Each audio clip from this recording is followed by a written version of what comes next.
Okay, it's 7 o'clock, and I would like to open this regular meeting of council for Tuesday, June 23rd, 2020 at 7 p.m.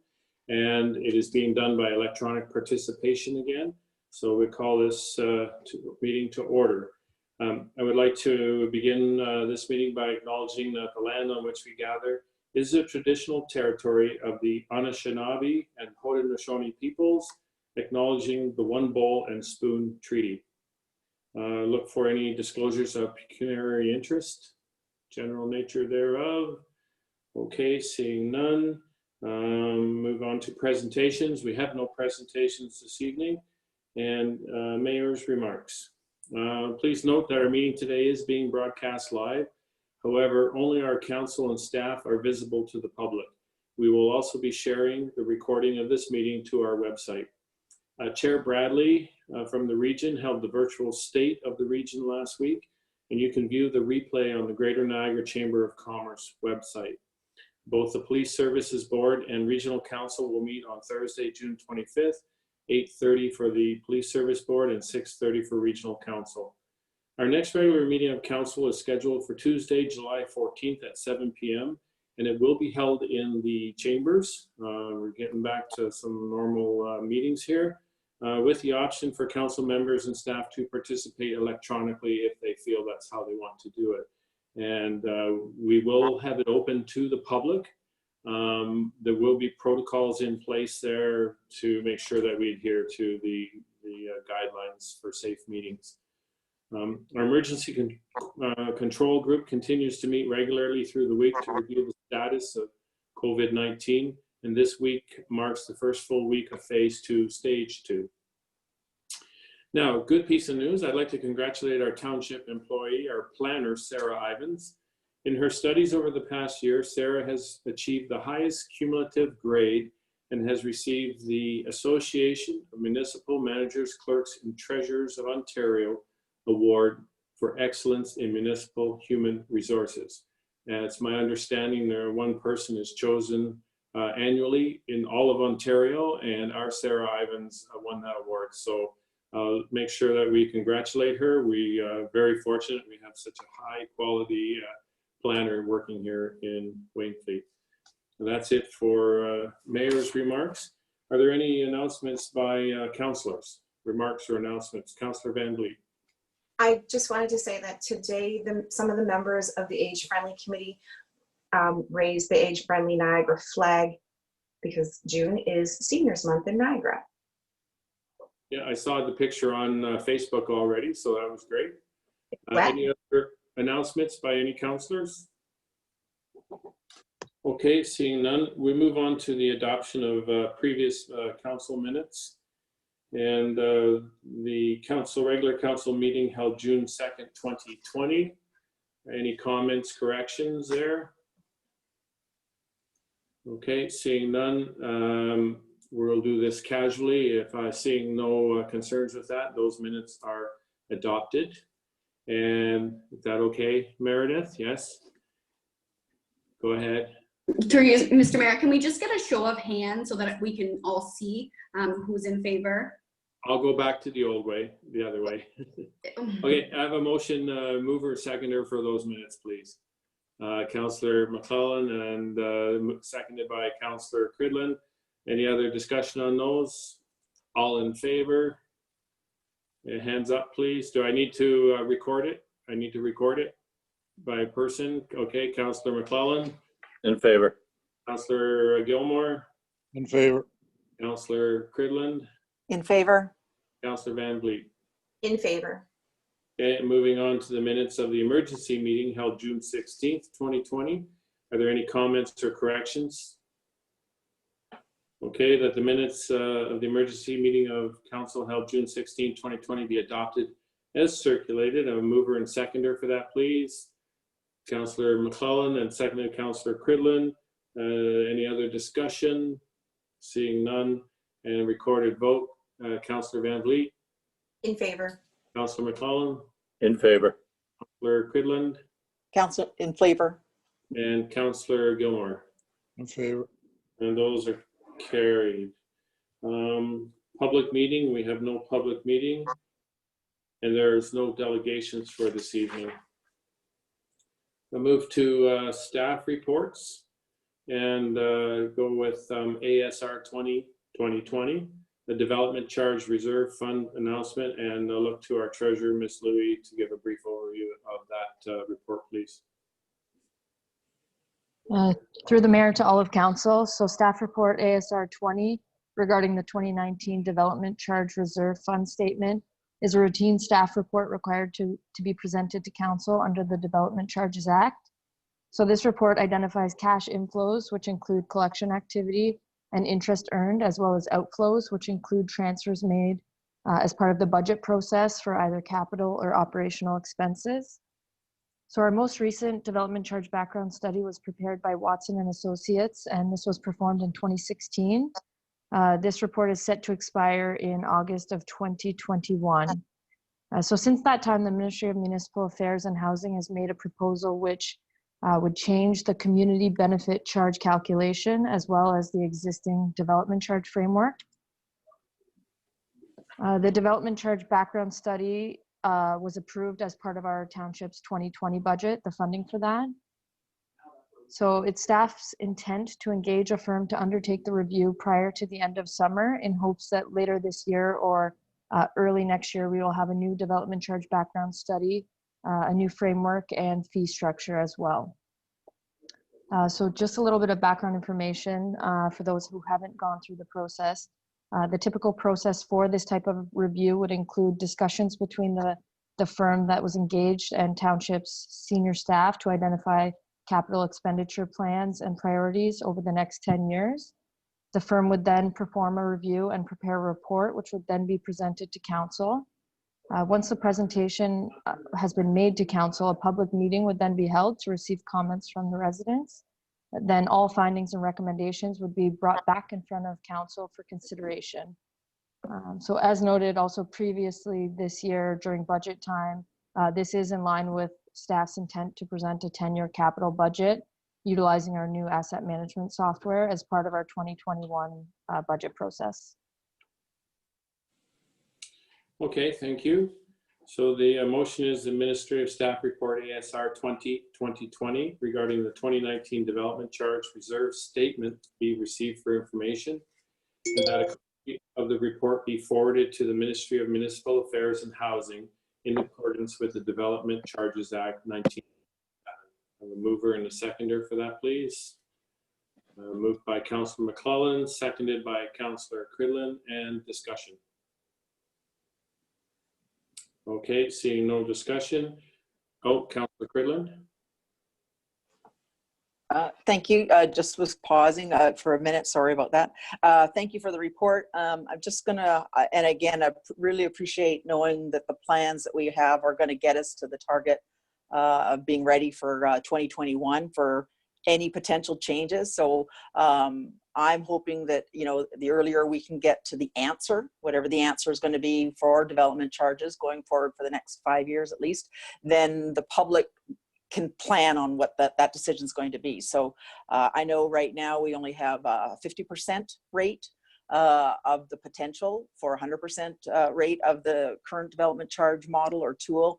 And so that discussion will help you know, unpack whether or not we're going to change from that current model. So right now, if we look at the statement, I don't know if these are the exact numbers, but there's something like 350,000, let's say, in the reserve. Well, had we been at 100%, which is neither right or wrong, we would have doubled that in our reserves. So when we look at what we've got in the fire reserve out of this tool, municipal tool or provincial tool, you know, we would have doubled that for our fire hall. So with the fire hall pending, again, another reason for us to be looking at this tool as early as we can. So thank you for the report, and it's a good chance to have us see this this early. Okay, thank you, Councilor Cridland. Any other discussion? Okay, the motion's been read, so I'll take the vote now. I'll start with Councilor Van Vliet. In favor. Councilor MacLellan. In favor. Councilor Gilmore. Favor. And Councilor Cridland. In favor? And that is carried. Okay, we'll move on to ASR 21, 2020. And again, we'll look to Ms. Luey to provide an overview of that. Thank you. So through you, Mr. Mayor, to all of council, this report is to recommend that staff execute a 2-year agreement with Fairtax, who will assist with grant writing for the township. So there are a handful of companies that provide grant writing services, less companies that are kind of specifically targeted for municipalities. So staff have had discussions and received quotes from 2 of the most popular municipal grant writing providers. The initial phases will be information gathering and the creation of a funding strategy based on capital infrastructure priorities specific to the township. So since the township has the opportunity to engage Fairtax on a grant-by-grant basis, our immediate focus would be identifying any possible grant opportunities that could potentially assist with the central fire station project. Additionally, roads and bridges would remain as a high priority for possible funding opportunities. With the township historically being unsuccessful in obtaining grants federally or provincially, staff feel that this would be a useful resource to explore to try to offset some of our upcoming capital costs. Okay, thank you very much. So the motion is that admin staff report ASR 2120 be received, and that the treasurer be authorized to execute an agreement with Fairtax for grant writing services for a period of 2 years. A mover and a seconder to put that on the floor, please. Councilor MacLellan and Councilor Van Vliet. And now discussion. No, Councilor MacLellan? Yep. So as I read this costs us nothing. They get a percentage if we get the grants, but until then, it doesn't cost us a dime to use them. It's a win-win for us. I don't see anything wrong with that. Yeah, thank you. Yeah, I mean, they're going to do the best they can because that's how they get paid. So you're going to get, you know, I believe from what I've read on it, quality work and quality submissions. And I think, was it 94% success rate they had? They had a very, or was that another report? But they had a very high success rate. Yep. So it costs us nothing to do this, and it can only help us with our grant process. And they work off a lot of templates off other successful grants. So they know all the tick boxes to hit, and they know how to do it. So with it not costing us anything, I can't see any reason to not move forward. It looks really great. So any other discussion? Councilor Van Vliet? I have a quick question, Mallory. So let's just assume or pretend that we got a grant for $600,000. So we pay nothing for that? No. To Fairtax? So through you, Mr. Mayor, to Councilor Van Vliet. So no, for up to the first $1 million, we would pay 10%. They would take 10% as a service fee of the amount that we were approved for. So if we were not successful, we didn't get any of the $600,000, then we would owe them nothing for their services in completing the grant. But we would owe them 10% of anything that we received up to $1 million, and then 5% for anything received above $1 million. Okay, thank you. I read it backwards. Thanks. Councilor MacLellan? Yes, so just one question. So they don't get that money till we get the money. If you get approved for a grant, all of a sudden they don't send you a bill for 10% of whatever the approval is, and we may not get our money for a year, right? So it's not gonna choke us up for cash flow? Through you, Mr. Mayor, to Councilor MacLellan. That's right. So upon funding released to us, then it would be payable to them. Yeah. And Councilor Cridland, you had your hand up. Thank you, through you, Mayor. Again, great to have this report, to be able to discuss something, you know, that's so progressive, and see if this is a fit for Wainfleet. So thank you very much for doing this type of report for us. Is there just a question why we would have picked a 2-year lapse time? Maybe you can comment on how long a cycle normally takes before we would have a product or an output, one way or the other. And then The other question is around the 10%. It does say that we are focusing on the fire hall. However, we will know at maybe the next stage that it might be the fire hall and a bridge and a something else. So if they were to take on 3 projects in a cycle, and we're successful in getting, you know, $900,000 for each of them, is that at 3 times 10%, or is it cumulative because they got the 900, so then the next 100 is at the 10%, and all the rest they would get under that 2-year contract would then be at 5%. So 2 questions. Thanks. So through you, Mr. Mayor, to Councilor Cridland. So the last question, each grant is treated independently. So if we got 500,000 for one grant, that it would be, the fee structure would be based on the 500,000. And the next grant that we were successful in would be treated independently as well. So it wouldn't be cumulative. And in terms of the length of the contract, they initially proposed 2 years, which is in line with the council term as well. So it was, I thought it was favorable. They also did say that a year is, they said that we could change to 1 year, but they didn't recommend it just because of the length of time it takes from completing the grant to hearing back. Like there's a grant, for instance, that we applied for 1.5 years ago, and we haven't heard word back on it just yet. So sometimes depending what's happening at the provincial or federal level, there's a little bit of a delay between the submission of these grants and the awarding of them. Okay, thank you. Any other discussion or questions? Okay, seeing none, we'll take the vote, opposed or in favor, and I'll start with Councilor Cridland. In favor, thank you. Councilor Gilmore, In favor. Councilor MacLellan, In. and Councilor Van Vliet. In favor. Okay, and that is carried.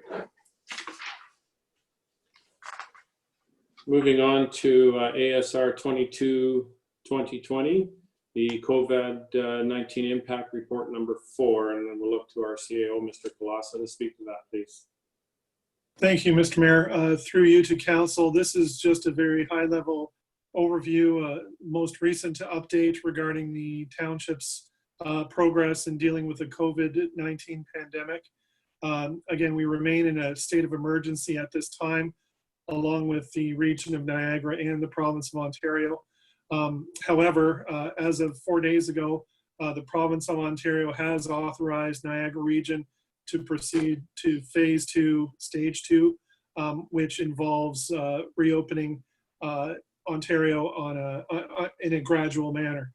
To that end, the township is proceeding with plans for a phased resumption of many of the services and programs that we have sort of curtailed to date, with the intent of moving to or progressing towards a new normalcy in the coming months. In the short term, I can advise that township beaches, along with other beaches in Niagara region, will be fully reopening this coming Friday, June 26th. This week, we're in the process of having portable boardwalks for accessibility purposes installed. The portable washrooms that we offer each year are being brought in this week, and garbage containers and the necessary staffing to address all those sort of amenities are being arranged so that come Friday, everything is good to go. In addition, we're working with Niagara Region Public Health on those sanitization processes, which are enhanced from previous years just due to the COVID-19 pandemic.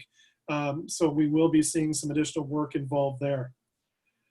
In addition to the reopening of the beaches, recently the Minister of Municipal Affairs and Housing announced that the freeze that has been put on planning applications across the province have been lifted as of June 22nd. That means that we are in the process now of restarting all of our planning processes, including public hearings, and we're in the midst of preparing to hold a series of hearings next week to deal with the number of applications that we've had come in over the course of the last several months. In addition to resuming planning meetings and public meetings in that regard, meetings of council will resume in the council chambers, beginning with council's next regular meeting on July 14th. We are in the process of finalizing specific plans and processes for dealing with both members of council and the public if they should decide to arrive to watch. And we will have all that finalized and published for everyone to have prior to the council meeting occurring. In addition, we'll be contracting again with WeStream, who are our normal broadcasters when we're in the council chambers, in order to live stream both the meeting and what's happening with the public. And then finally, we are also looking to incrementally resume services in town hall for the public. Up until this time, we have been operating on a shift basis in the town offices in order to ensure that our staff are protected and we're able to continue to provide services in the event that certain staff members might come down with COVID, for example. But in the same way that we sort of slowly withdrew services as the pandemic situation worsened, we'll be slowly resuming services. So the very first step that we'll be doing once we have all the necessary precautions and safety protocols in place is we'll probably be reopening town hall on an appointment only basis. And then as time goes on and as we move through the pandemic process, we look towards the possibility of reopening to the old drop-in model of anyone can come in anytime at some point in time in the future. But as of right now, we're slowly progressing that way. And we're not there yet. That's pretty well the high level review that I have at this time. If anyone has any questions, I'd be more than happy to try and respond. Okay, first we'll put on the floor the motion that administrative staff report ASR 22-2020 respecting COVID-19 impact report be received as information. A mover and a seconder for that, please. Councilor Gilmore and Councilor Van Vliet. And now we can have discussion. Okay, seeing no discussion, I recorded. Oh, okay, Councilor MacLellan. Never mind. Nope, never mind. Okay, That's what. so just one more ask for any discussion on this, on the COVID report. Councilor Cridland. Thanks. I don't think it quite fits in here, but between now and when we meet next, then I think the farmers market does get to still open under all the phases we're talking about. All right. And there's the July 1st virtual.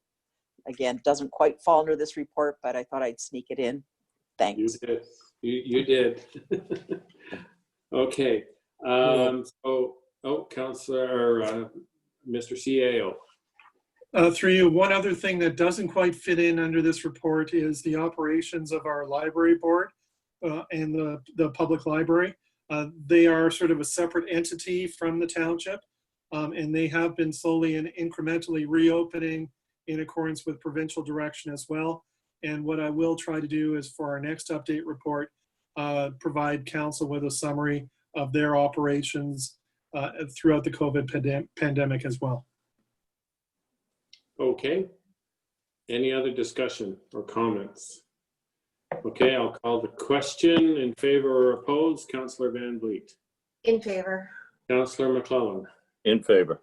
Councilor Gilmore. In favor. And Councilor Cridland. In favor? And that is carried. Okay, we move on to our bylaw enforcement staff report. A memorandum, proposed amendment to administrative penalties for parking of vehicles bylaw.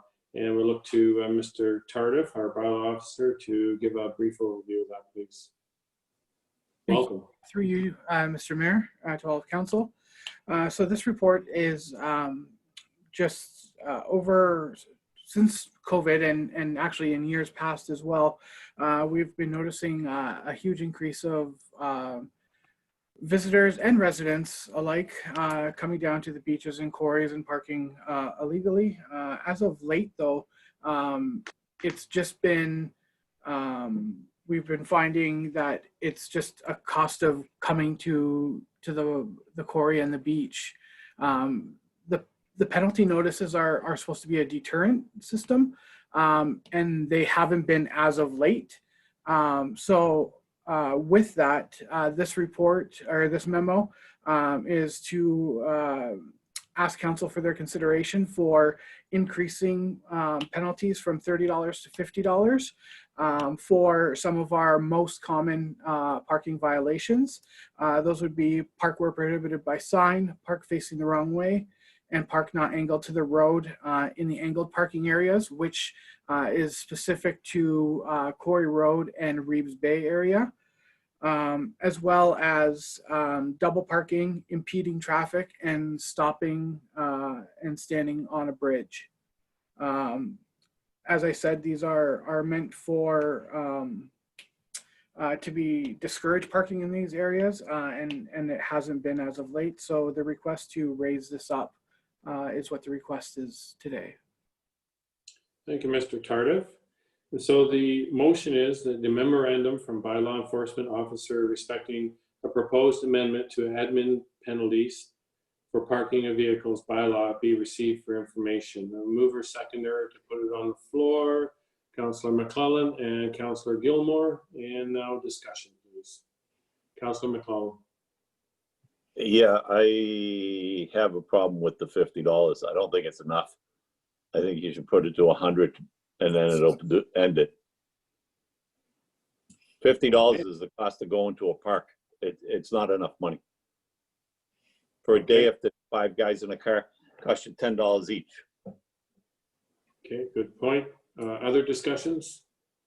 Councilor Van Vliet. Through you, Mr. Mayor. Mark, just wondering, how many, have we had any cars towed? Through you, Mr. Mayor, not yet. The problem we find with towing is because we're so far out, by the time we call a tow company and they get down, we have made the calls, but the people have come to get their car before the tow truck arrives. Is there any way we can have a call in advance when we know it's going to be a nice day and have them just on standby, kind of like the ones on the floor? We've asked that, sorry, through you, Mr. Mayor, we have asked that of a couple of the tow companies, and they say that they can't, because we don't pay for the tows, the vehicle owner has to pay for the tow when they pick up their car. So no tow company is going to give us a driver for the off chance that they might get a fee in relation to a tow. Okay. Thanks. And yeah, Councilor MacLellan. So there's another thing. There's I think this will show my age, but they used to be called the Denver boot. Went around the car. So if you get it, you're gonna do it. It locks around the tire. Then they can't drive away till the tow truck comes, and then you've got them. So I don't know if you want to get that bad about it, but there is such a thing.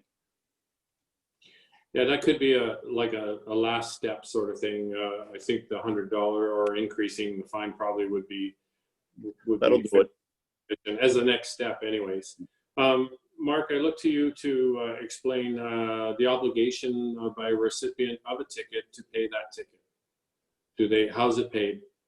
Okay, yes, through you, Mr. Mayor. So once you receive a penalty notice, you have to 15 days to pay that penalty.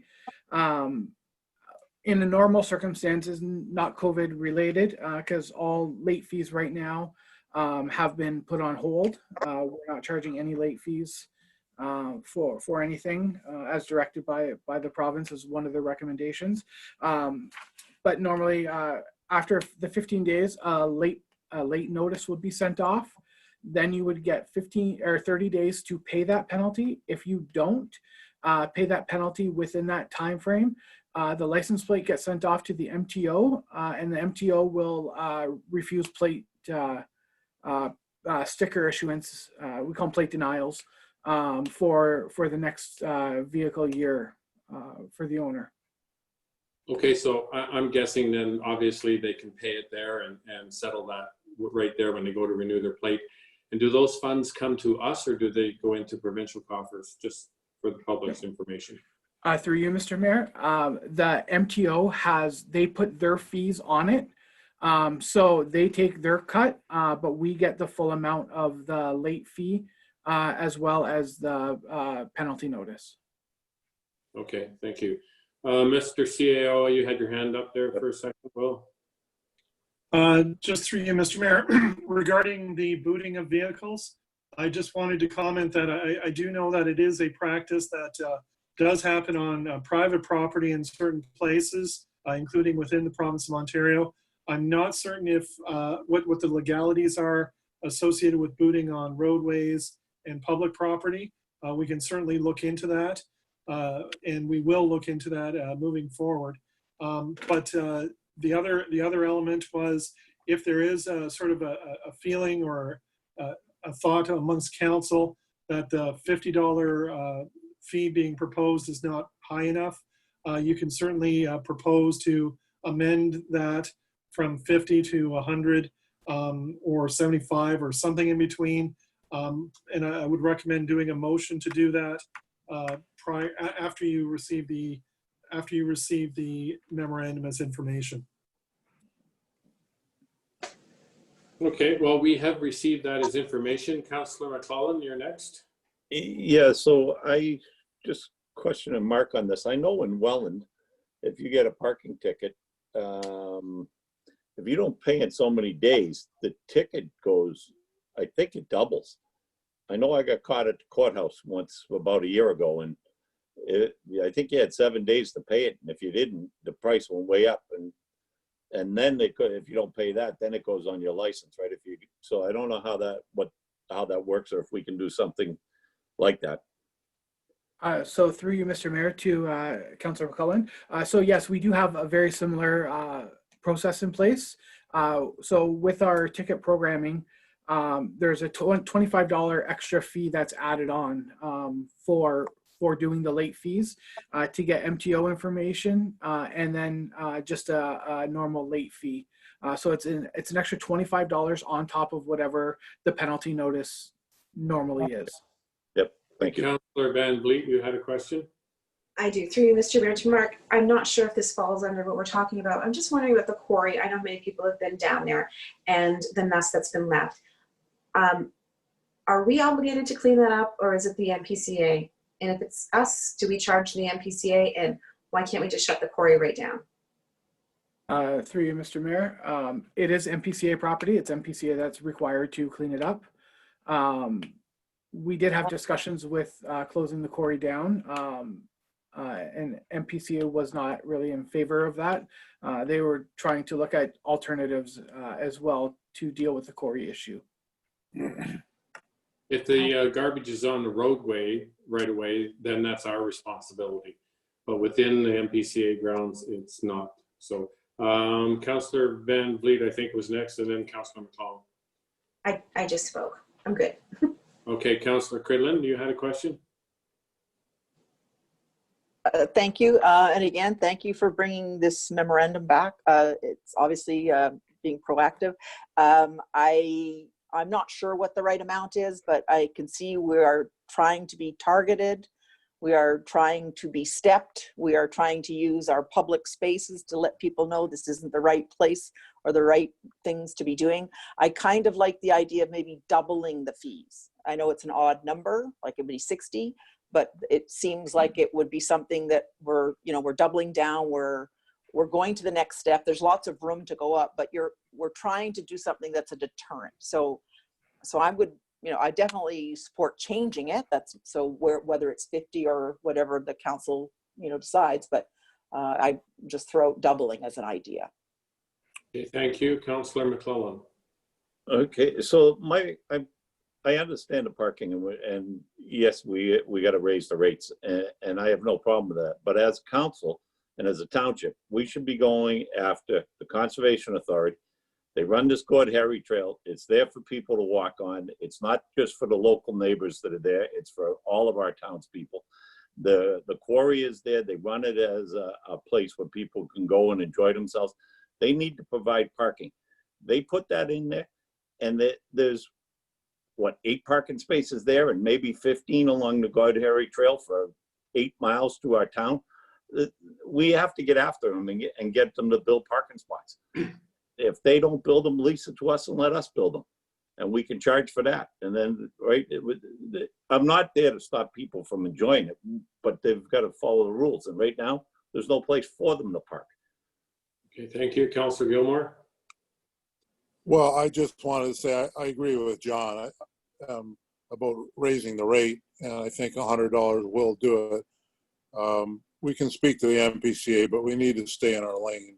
So I would move that we increase the rate to $100 and see if that cures it. And then if it doesn't, we'll just keep escalating it. Okay, so the motion is to amend the rate from $50 to $100. 30 to 100. $100. Any discussion on that? And Councilor or Mr. Kolasa? Sorry, through you, Mr. Mayor. I think staff are fully supportive of the direction that council is going, but would like to point out one thing. If you now improve that no parking, for example, from what's 30, move that up to 100, which makes complete sense. That actually puts it higher than parking in a fire lane or in an emergency route, which those offenses are even of a more serious nature and might warrant either bumping up, say, to $150, for example, in order to make sure that the offense is relative to the other offenses. So if you are going that route, could I recommend that those changes occur as well? So do we want to make those changes now, or do we want staff to simply have a look at the parking bylaw, all the amounts, and come back to us on July 14th with a new process in place? Councilor Gilmore. Yeah, well, I agree with the CAO, except that all these other things aren't covered under this specific bylaw that we're being asked to change right now. So but I don't really want to wait till halfway through July to get another one and get it in place. So to me, we'll deal with the one that's in front of us now, and then on the 14th, you can revisit all the rest of them. But I don't know that it's in order to change stuff that's not included in the memorandum. If it is, okay, then fine. I'm just not certain that it is. So at this time, I agree with that. I would like to see simply, this is on the agenda, let's deal with this. We'll do the amendment to it. The relativity of it related to the other parking issues can be dealt with by staff, brought back to us on July 14th or thereafter, sometime in there. So it all is all of a balance. Your comment is right on that, we need to get this done in place now, because it's in the paper every day here after a hot day. It's very, very topical. So, Councilor MacLellan? One thing I would suggest, we put signs out real quick that say the fines are going up effective such and such a date to $100. Give them a little bit of warning. Yeah, and we could ask for, we'll do a media release as well. And if this passes, and again, give people as much fair warning as possible. So, Councilor Van Vliet. I don't think we should give them too much warning. It's been so nice, and it's been ridiculous down there. Like, I'm thinking it needs to be done before the weekend. Is that? That's valid as well, Mr. Kolasa. Through you, Mr. Mayor, you can make the bylaw valid effective whatever specific date you want. I think it's currently drafted to take effect on the date of passage. If you want to amend that to take effect on June 30th or July 1st, or whatever day you want to put in there, you as a council can specify. With respect to the parking or fire routes as well, I just wanted to point out that although those routes are not referenced in the memorandum, they are referenced in the attachment to the referendum because it is all the same bylaw that deals with the fines associated with the various parking infractions. So you will find them in the Schedule A that's listed and attached to the memorandum. So if you wanted to make that move, you certainly have the legal ability to do so today. But from a procedural perspective, if you wanted to take some time, that is certainly an option as well. But I would point out that one of the major fire routes or fire areas that we have is located right at the quarry on Quarry Road. And that's the main one that's used to fill the tankers when they're in that area having to respond to an emergency call. And if you have the park and a fire route fine significantly lower than the no parking fine, you might see people parking there to avoid the higher fine in a no parking route. I'm just speculating. I just wanted to raise that for your consideration.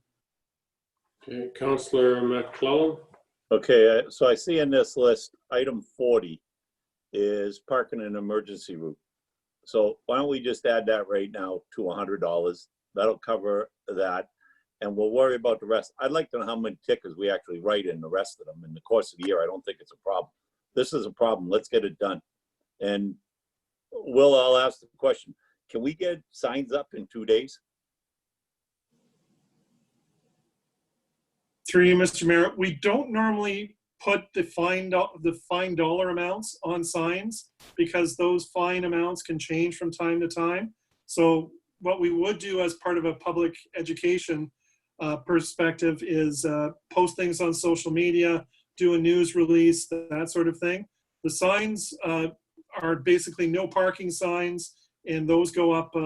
Those are up. Well, so I would say the fine goes into effect midnight Thursday night. So that's the 25th. Yeah, because the beach is open Friday. Yeah. There you go. Okay, so let's recap. So we need an amendment. I can put them both in the same amendment here. Make an amendment that our parking fee go from the recommended 50 to 100. And at the same motion, number 40 here in our list, parking an emergency route, it'd be raised from $75 to $100. Yep. And so that motion is made. Can I have a mover and a second? Councilor Gilmore and Councilor MacLellan. Thank you. Is there any other discussion on the amendment? This is the amendment. Will? The second element of that amendment might be that this take effect on Thursday at midnight, Friday morning at midnight, or Thursday at 11:59 p.m. Sure. Yes. Okay. Add that in, please, Clerk, Councilor Gilmore.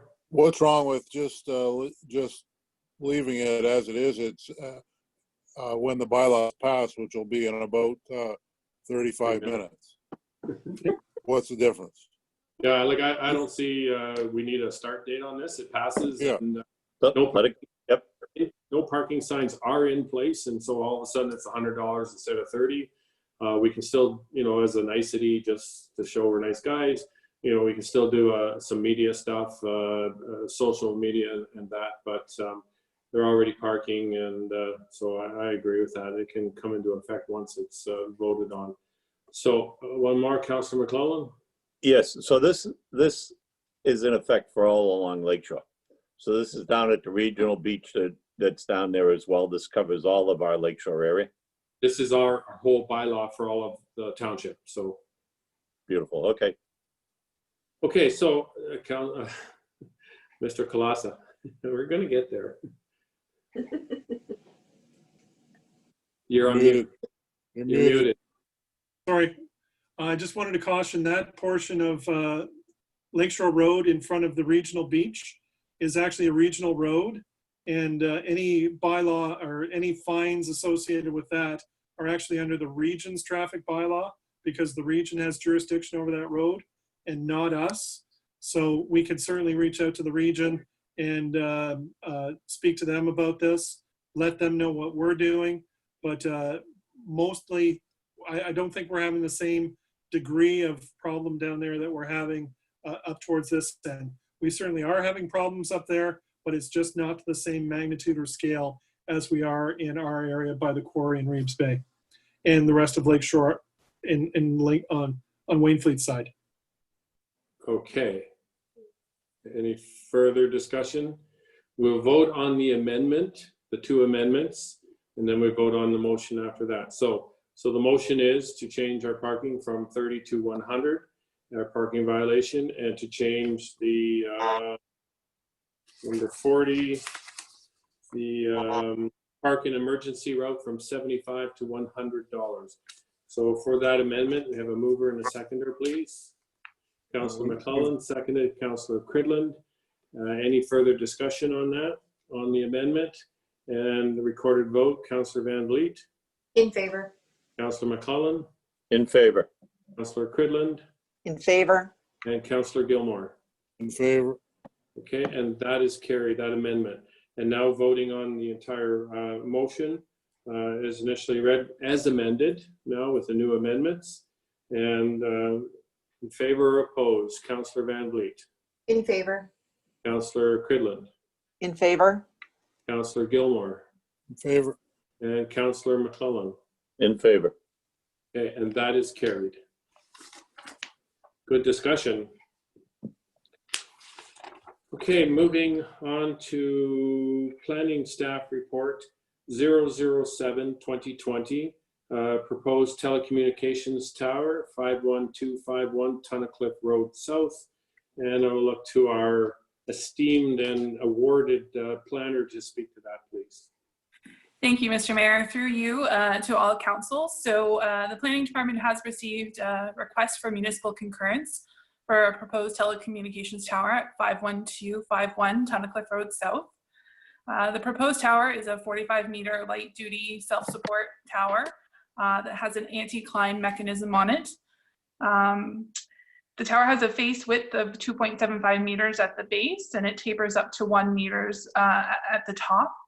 And radio equipment will be installed on the upper portion, which will provide wireless internet services to ExploreNet customers in the area.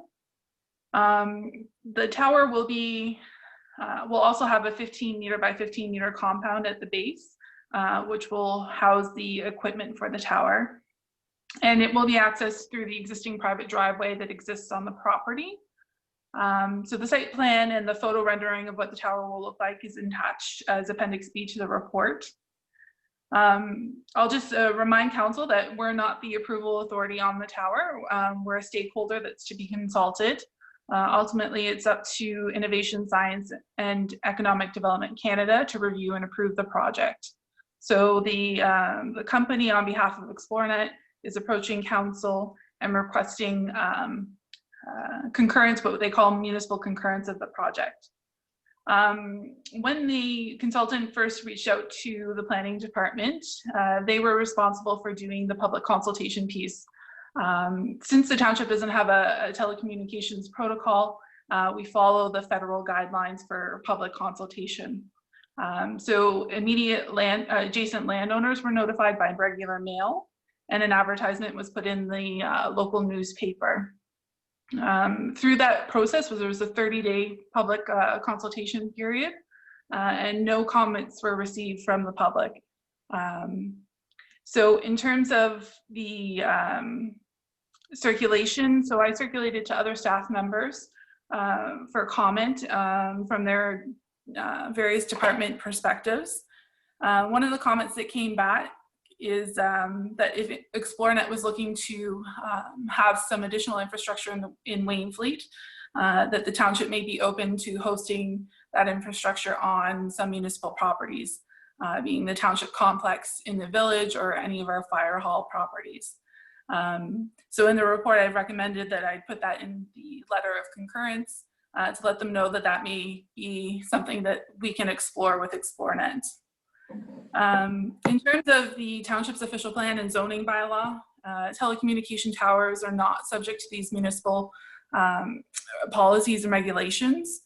However, I did review the official plan designation, and in terms of land use impact, there's very little land use impact in terms of the surrounding area. It's in a pretty rural area, and there's only a couple of houses, and they are not very close to the proposed tower.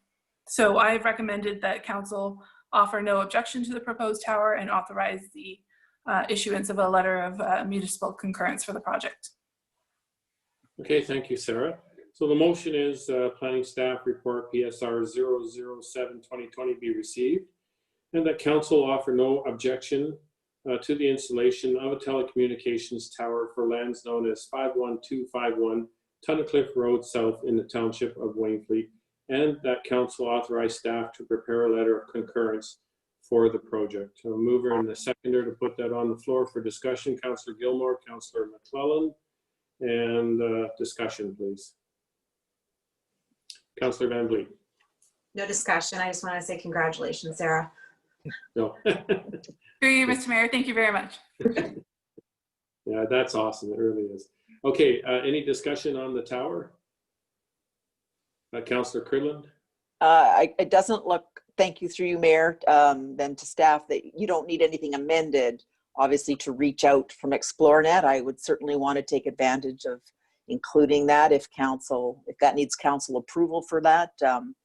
I would like to make sure that we don't miss that opportunity. And I don't know if, I know this is specific to ExploreNet because of their being the applicant, but if it's sort of a template letter, maybe it's worth sending that out to the other companies around our township, interest on our township lands. Okay, Sarah, would you comment on that, please? Yeah, through you, Mr. Mayor. So council doesn't need to provide any direction in terms of having those discussions with ExploreNet. I will be including that in the letter if council grants no objection this evening, and kind of open that door for that discussion to happen. And I can certainly take the suggestion from Councilor Cridland in terms of reaching out to some other companies to let them know that we're willing to possibly host that infrastructure on municipal property. So we can certainly do that. And in fact, we've had 3 companies come in the last 6-8 months, have met with myself and our CAO, and we've had that discussion with them. To each of them, that in fact that we have a nice little piece of land that we could host a tower on, i.e. the new fire hall lot. And so they are aware of it through those meetings, but to formalize it with a letter would even be better. So it's a good point. Okay, so if there's no further discussion, I'll ask for a recorded vote on this. In favor or opposed? Councilor MacLellan? In favor. Councilor Cridland? In favor? Councilor Gilmore? Favor. And Councilor Van Vliet? In favor.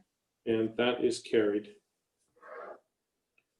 Okay, we'll move on to the Public Works staff report, the award of tender for pickup truck. And Mr. Nan, speak to that, please. Thank you. Good evening, Your Worship and members of council. Before you is a report to award the tender for the purchase of a heavy-duty 4x4 pickup truck. Staff prepared a tender and contacted 15 local dealers to advise them of the tender opportunity. And staff received 4 bids during the closing. The 4 bids are attached in the report, and the numbers are attached as well. Staff inquired with the lowest bidder to determine the cost increase that staff had anticipated during budget deliberations. And the supplier advised us that the current credit offered by the manufacturers was lower than anticipated. They actually lowered it for the heavy duty models from 16,000, which was last year's credit, to 10,005. So it's a significant decrease in what the manufacturers were willing to offer for credit, and therefore that's the reason why we are slightly over budget. And we're recommending that we go ahead with the purchase, considering it's still in reserves or out of the reserves. And we're hoping not to delay any more purchases, because we did delay several purchases in the past couple of years. And this one is scheduled for replacement. Okay, thank you. So the motion is that Public Works staff report PWSR 005-2020 regarding the award of a tender for a pickup truck be received, and that council authorize the manager of operations to award the tender for the purchase of one 4,740 kilogram GVWR crew cab 4-door 4-wheel drive pickup to Niagara Motors in the amount of $43,800 plus HST. And that council authorized the manager of operations to purchase the Boss plow and harness to Birdie Tire in the amount of $10,762 plus HST.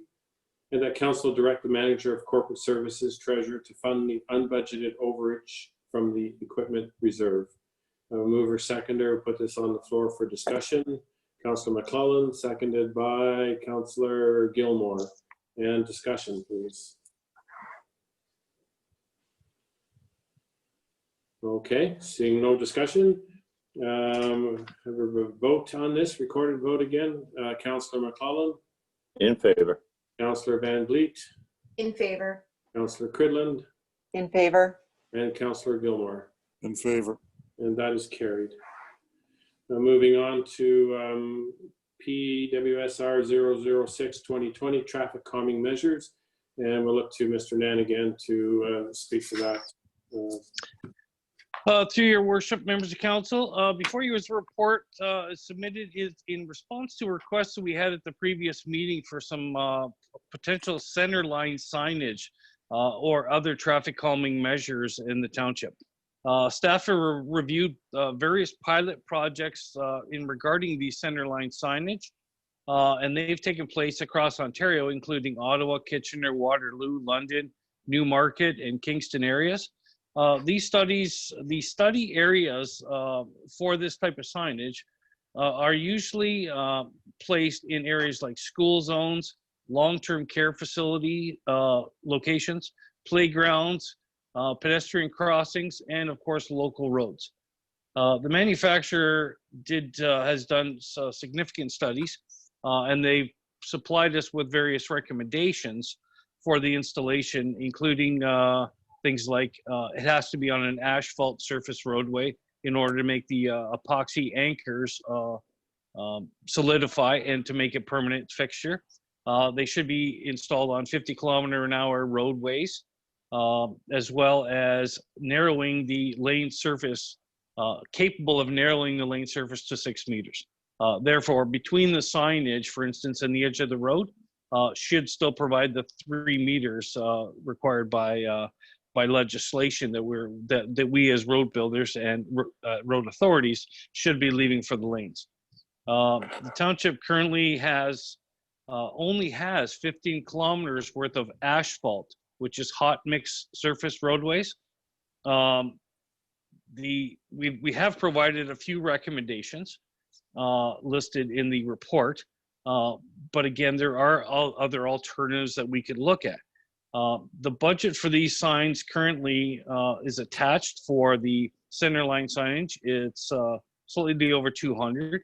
And areas, for instance, like Quarry, if council were to consider Quarry Road, for instance, because it's an asphalt roadway, it meets the criteria. 50 kilometers an hour, it doesn't. So council may have to consider if that's a location to reduce the speed from 60, which is the current posted speed limit, to 50. We would also consider purchasing some of the edge line bollards that also flex. And that is, again, that's to narrow the laneway to the 3 meters, because Quarry Road, when it was built and constructed, it's also utilized by bikes, and it's a shared surface. So it's actually a wider road surface. Some of the reports that we're receiving from these pilot projects is actually very favorable across the board, pretty much. There's been a few areas that they're having difficulties with, but it's no fault to the manufacturer or the signage itself. It's just the areas that they placed them in didn't quite meet the criteria. So they've had a few complaints regarding the close installations to driveways, for instance, people trying to back out of the driveway and hitting the sign. Just minor things like that they've noticed in the studies. The other thing I'd like to bring up is we're currently still waiting an order for the visual sign, the radar detecting signage. So one of the things in order to the staff is proposing is we hold the purchase to one instead of the two that was ordered, so we can still hold off on we can still contact them and knock that down in order to save some money in order to purchase some of these additional signs if that's council's request. I'm open to any comments or questions. Okay, we'll put it on the floor first. The Public Works Staff Report 006-2020 respecting traffic calming measures be received, and that the Manager of Public Works be directed to procure 10 centerline PED zone signs and reduce the number of portable radar detection signs purchased to 1. A mover and a seconder for that, please. Councilor MacLellan and Councilor Wainfleet. And discussion, please. Councilor MacLellan. Yeah, before we go spending $2,500, $3,000 on these, why don't we get a couple of them and try them? I read about this. We have to go out. You're hoping epoxy holds them. We hope our guys get them in deep enough and right so we don't pull them out in the wintertime. I personally don't see these things as a big deterrent. I see the radar, people see it. The car behind you sees how fast you were going. And I think people will slow down a lot better on that than these things. And I just think maintenance issue. Yeah, Councilor Wainfleet. I just have a quick question, Richard. Are these like a hockey net peg? Like you pull the peg out and you can plow over top of it? Through your worship, actually, it's you actually epoxy in 4 anchors into the asphalt, and then you just unthread. It's like a carriage bolt. You unthread the carriage bolt and the base, and you take it away and you store it, and then the following year you just blow out the entire epoxied holes, and then you just reinstall it in the same location. Okay, I'm not against trying one somewhere, but if we have to lower the speed limit that nobody's adhering to anyway, what's the sense of lowering the speed limit? Can't we just put them up? Yeah, we would have to just, because they only come with a 50 on them, right, Richard? Do they come with a 60 on there? Can we order it with a 60? Say, let's just say for Quarry Road as an example, can we order them with a 60K sign on there? Through your worship, I think you can, but they don't recommend the usage. So right now they only manufacture the ones for 30, 40, and 50. Okay, thank you. Mr. Kolasa? And I would just caution that in cases like this, you probably want to adhere to the manufacturer's recommendations about technical specs for these types of signs. Again, they are sort of breakaway signs where you bang them and they kind of weeble and wobble and go away. But the faster vehicles going to and bangs one of those signs, you really don't want them going faster than, for example, 50 kilometers per hour. Okay, Councilor MacLellan and then Councilor Cridland. Councilor MacLellan, you're next. Yeah, so my day job, we play in traffic every day. Nobody slows down. We have OPP police on the side of the highway. We have barrels. We put all of that up. The barrels are way bigger than this. The speed limit's posted and they're going by you 20, 30, 40 kilometers over the speed limit all day long. These little things aren't going to do a bloody thing. But like I say, I'd say buy 2 and try it. But Councilor Cridland. Thank you, through you, Mayor. So again, I think we need to be seen as trying some things. So I agree, maybe 2 for, but I don't know what location. So again, based on the list we've got here, Quarry's not on there, and neither is Neff and neither is Lambert. So I don't know if we have complaints on any of these other roads. I'm sure there's speeding, but one element of our speeding effort is the complaint factor. So I'm not, again, I would see trying 1 or 2, but probably not the whole set. And then making sure we continue to look at other solutions. So I saw Will had his hand up, but this came about because I was in Durham a month ago, and I was going up a road that is long and straight in a rural residential. Wouldn't be any different than O'Reilly's Road or anything like that with all houses. And they had these set up about every 200-300 meters apart. You have to slow down to like 10 kilometers an hour. I was like, wow, you got to squeeze through this thing. And went through a couple of them, and you have to slow down or you're going to take them out the side of your car, right down the side of your car, your mirror, all sorts. You're going to get scratches or damage. I got out because I was fascinated by this. I thought, boy, it actually worked for me. And I stood there for a few minutes and I watched a truck. I think I sent the photos out there, but I saw a big truck with a big trailer come down, and he had to slow down to literally 10 kilometers an hour to go through each one of those. And so that experience there said to me, boy, that works. And it was very efficient. And I'm thinking, if we buy two for, the experimental aspect of it, Quarry Road, it seems like a natural, but of course we'll fine tune that. But my personal experience, having seen them and driven through them, they work. And they're fairly inexpensive, really, compared to many other things. So I would be very much in favor of ordering a couple and trying them out to see. So, Councilor Gilmore. Yeah, I agree with John on the fact that the radar sign is far more effective. So these things do work.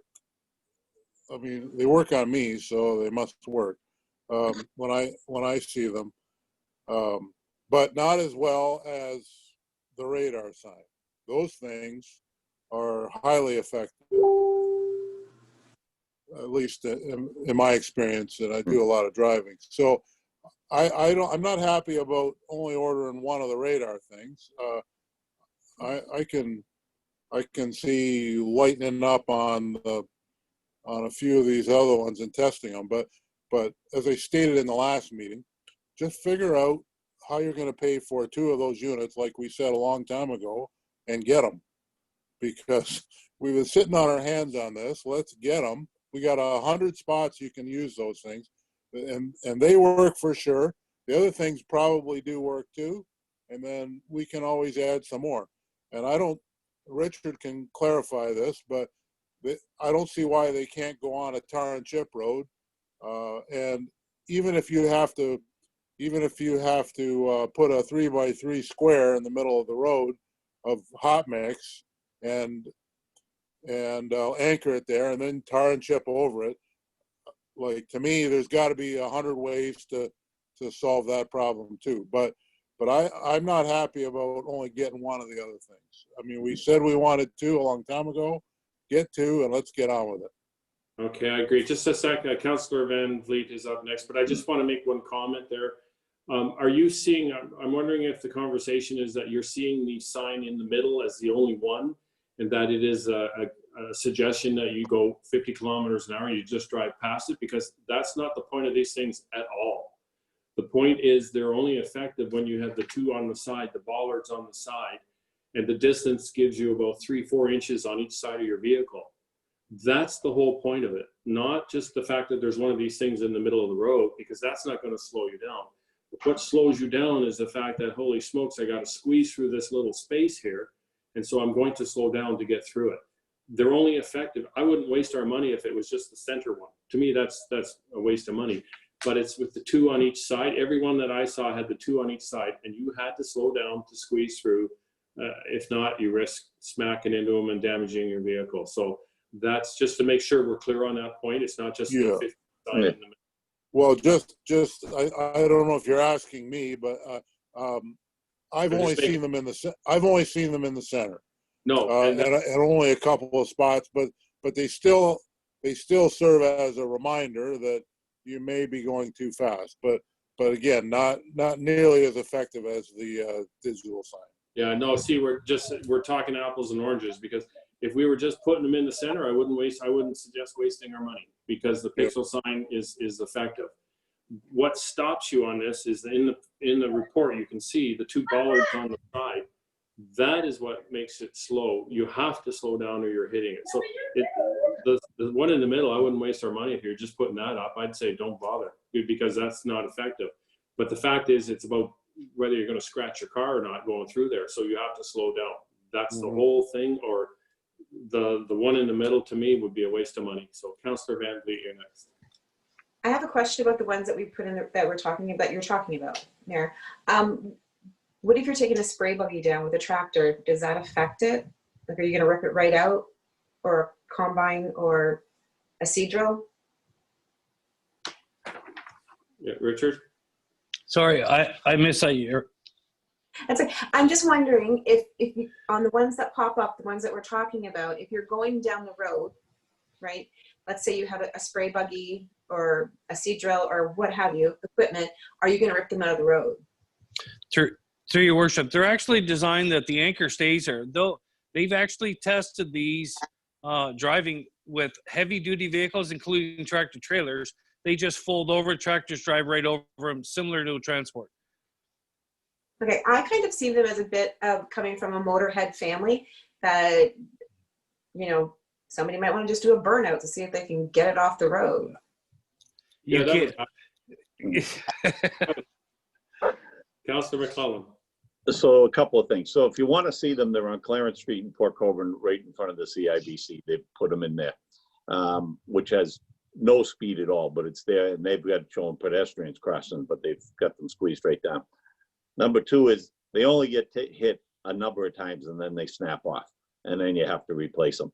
They're not a permanent thing. They had them on Martindale Road. The region put them up to stop people from turning left into the parking lot there, and you see them snapped off all the time. They last a while, but they only take so many hits and they're gone. It's not a and like I travel Lambert Road, Riverside Drive, which is a regional road, onto Phillips, onto Lambert every single day. People are flying down there. They will pass you on the left hand. If you're going to make a left hand turn, if they think they got time, they'll pass you.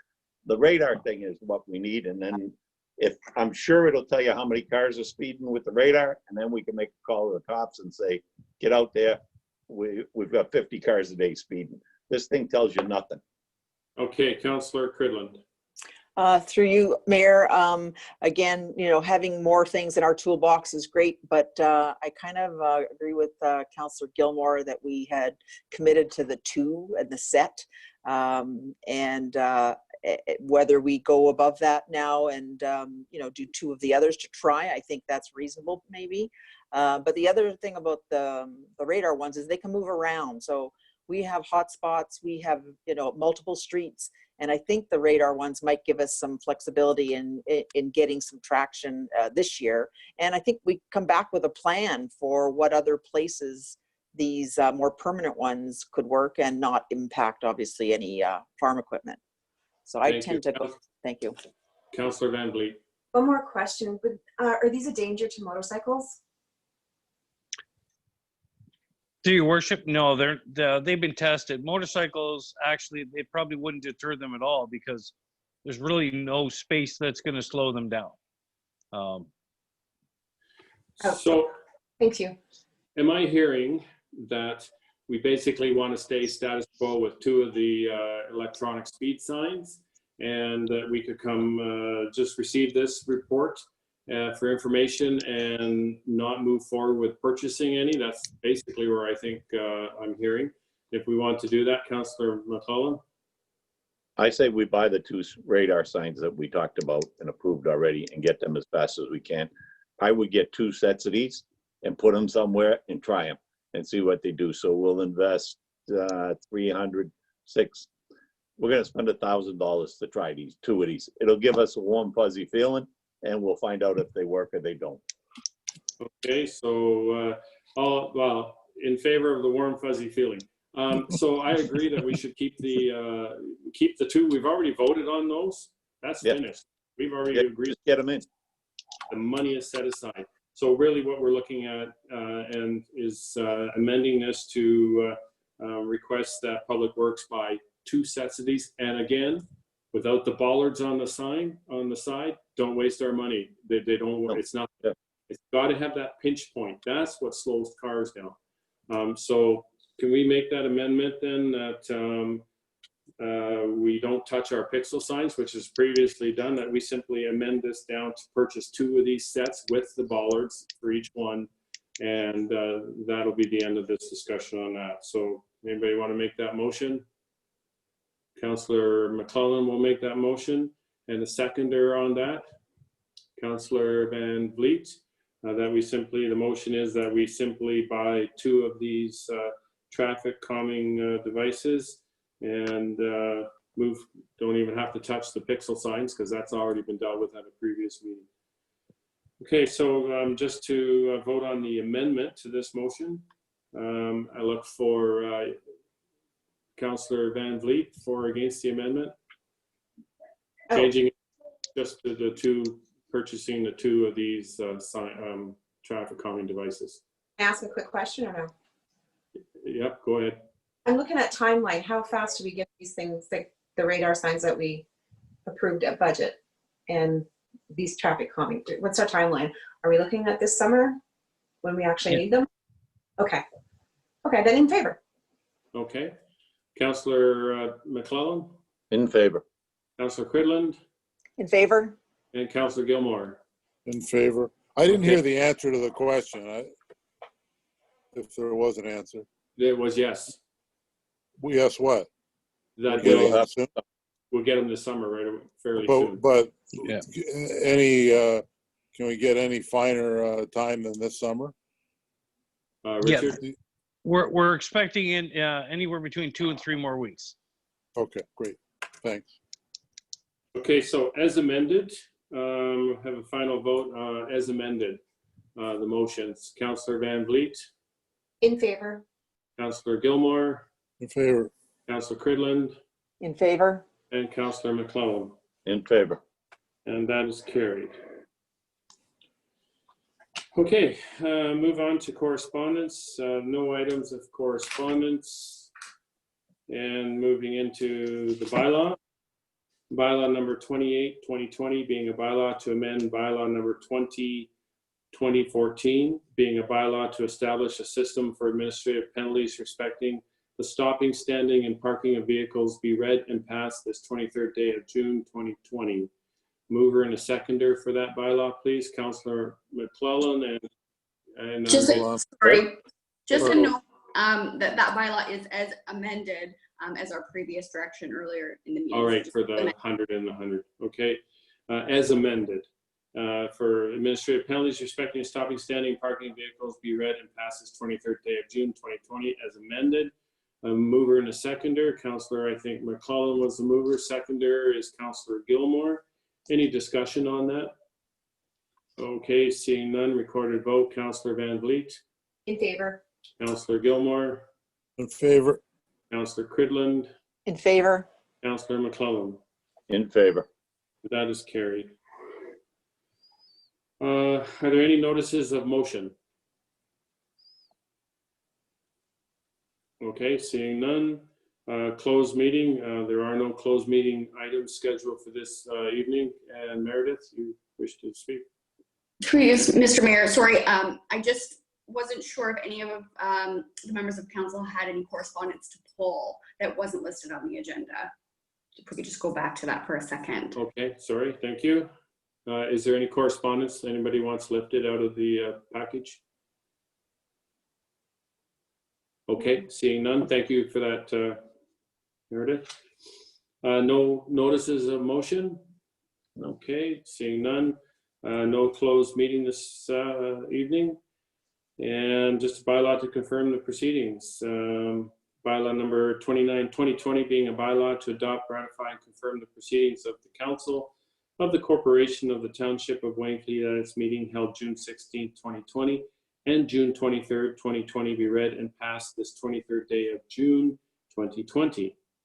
Have a mover and seconder for that. Councilor Van Vliet and Councilor Cridland. Any discussion? Okay, seeing none. And in favor or opposed, Councilor MacLellan, In favor. Councilor Cridland, In favor? Councilor Gilmore, Favor. Councilor Van Vliet. In favor. And that is carried. And that is the adjournment of the meeting, being no further business to carry out on behalf of the Township of Wainfleet. Thank you, everyone.